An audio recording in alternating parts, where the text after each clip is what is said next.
Naantay ko si Mrs. Idol, ba't di ka gawa na matinong kanta? Matino naman to. Ginagawa ko lahat ng request nyo. Natutuwa kayo, may nagre-react. Iba lang talaga ang mundo natin ngayon.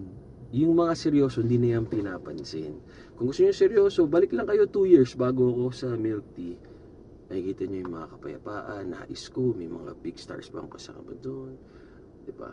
Kahit yung mga kanta na sinasabi nyo na gusto nyo na kanta ko dati, yung mga alay ko, Boracay Baby, dati-rati pa, i-compare mo sa views ngayon, monetization ngayon, talo siya ng mga kanta namin ni Mrs. kahit yung pinakamahina.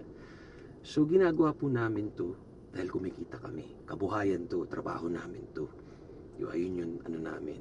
Tinigil ko yung pagiging ko, yung tinapos ko na psychology, tinapos ni Mrs. na architect. May mga businesses kami, pero ito yun, for your entertainment. Di naman po kami apektado kung masakit kayo magsalita o maganda kayo magsalita. Tama kayo, mali ako, not your doctor too, or sure, happy healthy.